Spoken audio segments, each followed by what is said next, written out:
Mati bermandi teluh, bermandi teluh, bermandi teluh. Entah semua ini hukuman atau cobaan, hingga saat ini pun aku masih belum bisa menjelaskan. Hidup yang sebelumnya aku jalani dengan baik-baik saja, waktu itu tiba-tiba berubah, tidak terduga setelah aku memutuskan untuk menikah dengan laki-laki pilihanku yang bernama sebut saja Tommy. Awalnya semua keluargaku memang menolak keras ketika aku menikah dengan Mas Tommy dengan alasan Mas Tommy adalah laki-laki perantauan yang belum jelas asal-usulnya. Bahkan tidak berhenti di situ saja. Waktu itu nenekku adalah orang pertama yang menolak keras hubunganku dengan Mas Tommy karena beliau mengaku melihat sesuatu yang tidak baik dari diri Mas Tommy. Semua itu tentu saja bukanlah tanpa alasan, karena setiap kali Mas Tommy ku ajak main ke rumahku, nenekku selalu tiba-tiba terlihat ketakutan. Entah kenapa dan tidak jarang pula kami seketika diusir keluar dari rumahnya.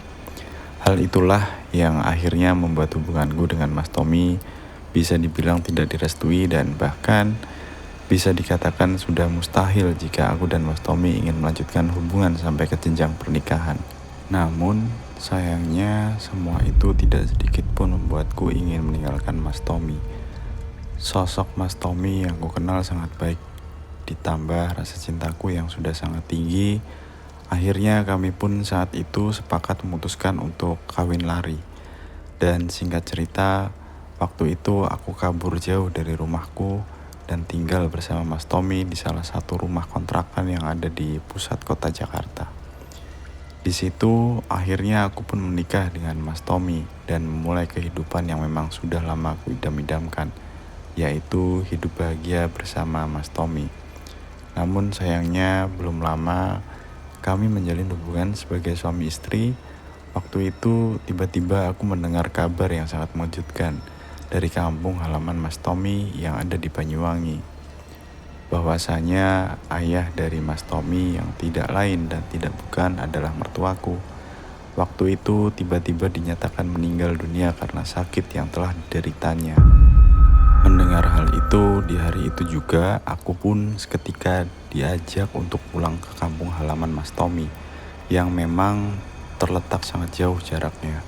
Sepanjang perjalanan pulang, tentu saja aku terus menenangkan Mas Tommy yang saat itu terlihat sangat terpukul dengan kematian ayahnya. Isak tangis yang sudah tidak bisa dia tahan ditambah dengan rasa kecewa yang sepertinya telah menyelimutinya, membuat perasaan waktu itu sudah tidak lagi bisa diungkapkan dengan kata-kata. Di situ sebagai seorang istri, aku terus menghiburnya agar suamiku tidak terlalu jauh jatuh di dalam kesedihannya. Dan singkat cerita, karena perjalananku yang terbilang cukup jauh, akhirnya aku pun sampai di rumah Mas Tommy dengan tidak sempat melihat jenazah ayah Mas Tommy untuk terakhir kalinya. Karena sepertinya jenazah ayah Mas Tommy waktu itu sudah selesai dimakamkan dan semua prosesi juga sudah terlihat selesai dilakukan. Namun anehnya ketika aku sampai di rumah Mas Tommy, waktu itu aku melihat pemandangan yang bisa dibilang tidak seperti pada umumnya. Jika pada umumnya di rumah orang yang meninggal pasti banyak orang yang sedang berbelasungkawa, waktu itu di rumah Mas Tommy sangatlah sepi, seolah-olah tidak ada kejadian yang telah terjadi. Jangankan tetangga, para saudara pun waktu itu sama sekali tidak kulihat berkunjung ke rumahnya. Kok sepi gini ya? Kan keluarga ini habis kehilangan seseorang. Kok gak ada yang berkunjung ke sini sih? Semua saudara atau tetangga ini pada kemana? Emang habis ini di rumah ini gak ada mengaji ya? Pikirku dalam hati sambil menoleh ke kanan dan ke kiri. Namun sayangnya belum selesai aku kebingungan, tiba-tiba di rumah ini aku melihat ada seorang laki-laki parubaya yang terlihat masuk tanpa permisi dan berjalan ke arah Mas Tommy yang saat itu duduk melamun seorang diri. "Tom, kamu gak usah pergi lagi. Bapakmu minta kamu nempatin rumah ini. Aku gak mau tinggal di sini lagi. Ini rumah pembawa sial," ucap laki-laki tersebut sambil kembali berjalan keluar dengan tidak sekalipun menoleh ke arahku. yang saat itu duduk di salah satu kursi yang ada di ruang tamu. Mengetahui hal itu, aku pun hanya diam dan kemudian berjalan pelan ke arah Mas Tommy yang saat itu terlihat masih duduk di tempat duduknya. "Mas, makan dulu ya, kamu seharian gak makan," ucapku sambil mengelus-elus pundak Mas Tommy. Namun anehnya, bukannya menjawab pertanyaanku, waktu itu Mas Tommy malah menatapku dan akhirnya dia pun mengucapkan sesuatu. "Dek, sementara kita tinggal di sini dulu ya. Kita nggak usah kembali lagi ke Jakarta. Rumah ini nggak ada yang nempatin. Anak ayah cuma aku satu-satunya. Nanti kalau keadaan sudah tenang dan kita sudah punya anak, kita pulang ke rumahmu untuk menemui orang tuamu gimana?" ucap Mas Tommy pelan. Mendengar hal itu, aku pun hanya diam dan mengangguk karena aku pun tahu saat itu Mas Tommy adalah suamiku yang aku memang harus menghormati semua keputusannya. Dan singkat cerita, akhirnya aku pun setuju untuk menempati rumah peninggalan dari orang tua Mas Tommy tersebut. Masih sangat teringat jelas di kepalaku, masih beberapa hari aku tinggal di rumah tersebut. Tentu saja, aku pun bersilaturahmi ke para tetangga kanan dan kiri, sembari mengenalkan diri jika aku adalah istri dari Mas Tommy yang akan hidup di kampung ini. Namun anehnya, bukannya menyambut, waktu itu tidak ada satupun para tetangga yang terlihat ramah kepadaku. Semuanya terlihat acuh, bahkan bisa dikatakan para tetangga Mas Tommy waktu itu tidak terlihat senang dengan kehadiranku di rumah itu. Mengetahui hal itu, aku pun mencoba tetap sabar dan terus memberikan senyuman meski tidak ada yang menghiraukan. Dan pada akhirnya di kampung tersebut, aku benar-benar merasa hidup seorang diri dengan tidak ada satupun tetangga yang kukenali dan tidak ada satupun saudara Mas Tommy yang datang ke rumah walaupun sekedar untuk mengunjungi. Dan alasan kenapa semua itu bisa terjadi sudah kutanyakan kepada Mas Tommy berkali-kali. Namun nyatanya jawaban Mas Tommy waktu itu tetaplah sama. "Sudahlah, jangan difikirkan." Dan singkat cerita, akhirnya semua keanehan itu pun terjadi. Pagi itu, ketika aku memulai aktivitasku, aku tiba-tiba melihat adanya tanah yang terlihat bercecer di bagian dalam rumahku. Dan tidak hanya itu, di antara tanah yang bercecer tersebut, waktu itu aku juga melihat adanya potongan bunga yang jika kulihat dengan lebih teliti lagi, potongan bunga tersebut adalah potongan bunga melati. Mengetahui hal itu, aku pun seketika terkejut dan tentu saja seketika membicarakannya kepada Mas Tommy. Namun anehnya, bukannya menanggapi, waktu itu Mas Tommy hanya diam sambil terus berjalan pergi dengan alasan semua itu sudah menjadi hal biasa di rumah ini. "Sudah, jangan difikirkan, aku mau keluar dulu ya," ucap Mas Tommy dengan berjalan pergi. Mendengar hal itu, aku pun mencoba bersikap biasa, dengan tidak berpikiran kemana-mana, karena kulihat Mas Tommy juga terlihat santai dengan semua keadaan yang ada. Tapi sayangnya keesokan harinya, semuanya semakin aneh saja. Pagi itu aku kembali melihat ceceran tanah tersebut sudah terlihat semakin banyak saja. Dan tidak berhenti di situ saja. Waktu itu aku juga melihat adanya sisa ceker ayam yang juga tiba-tiba berserakan, entah dari mana asalnya. Tapi karena kurasa jawabannya akan sama jika aku membicarakannya dengan Mas Tommy, akhirnya pagi itu aku pun hanya diam dengan terus membersihkan sisa-sisa ceceran yang ada. Hingga akhirnya semua kejadian tersebut berlangsung hingga berbulan-bulan lamanya. Setiap pagi aku pasti melihat adanya bekas ceceran tanah, ceker ayam, cangkang telur, bahkan juga bunga-bunga yang aku pun tidak tahu jenis bunga apa itu namanya. Dan yang paling membuat aku keheranan adalah selama aku tinggal di rumah itu, nasi yang setiap hari ku masak pasti selalu tiba-tiba basi, entah kenapa. Listrik yang sebelumnya tidak ada masalah pun waktu itu juga sering kali tiba-tiba mati meskipun semuanya sudah dibenahi. Dan tidak hanya itu, hawa di dalam rumah yang selalu panas ditambah semua hewan peliharaanku yang kuat hidup hanya sampai beberapa hari. Rasanya sudah memberi tanda jika rumah itu memang tidak seharusnya aku tempati. Karena aku sudah tidak tahan lagi, akhirnya di suatu malam Sebelum aku beristirahat, aku pun membicarakan semua keanehan tersebut dengan nada yang sedikit tinggi. "Mas, rumah ini kok aneh ya mas?" tanyaku dengan menyusul Mas Tommy yang saat itu terlihat duduk di salah satu kursi ruang tamu. "Sudahlah dek, aku capek," sahut Mas Tommy. "Kamu ini, setiap kali aku tanya tentang rumah ini, jawabannya selalu saja begitu. Kamu nih kenapa sih mas? Lihat dong, rumah ini gak beres. Masa tiap hari nasi kita basi padahal rice cooker sudah diganti. Listrik juga mati dan ada tanah aneh setiap pagi. Kamu malah santai gitu. Kamu sembunyiin apa sih mas?" "Pikiranku gak enak tiap tinggal di sini. Tiap malam aku mimpi aneh," ucapku keras kepada Mas Tommy. Mendengar hal itu, bukannya menjawab ocehanku, Mas Tommy saat itu malah tetap diam sambil sepertinya sedang memperhatikan sesuatu. "Ya gitu, diam aja terus. Gak usah ngomong sekalian," imbuhku kesal. Namun, anehnya belum selesai aku berbicara malam itu, aku tiba-tiba melihat Mas Tommy terlihat tidak seperti biasanya. Dia lebih diam dari biasanya dengan wajah yang terlihat juga lebih pucat dari sebelumnya. Dan tidak hanya itu, beberapa saat setelah itu tiba-tiba Mas Tommy mengeluarkan darah dari bagian dalam hidungnya. Mengetahui hal itu, tentu saja aku pun seketika terkejut dengan perasaan yang sudah sangat kebingungan, gak karuan. "Loh mas, kamu kenapa?" ucapku sambil meraih tisu yang ada di dekatku dan kuusapkan ke bagian hidung Mas Tommy yang saat itu mengeluarkan darah banyak sekali. "Dek, sepertinya kita kena santet," sahut Mas Tommy tiba-tiba. "Hah? Yang benar mas?" sahutku kaget. "Badanku sakit semua dek, tolong bantu aku kamar tidur," rintih Mas Tommy. Mendengar hal itu, aku pun seketika merangkul Mas Tommy dan kubawa ke kamar tidur dengan sesekali geloyoran.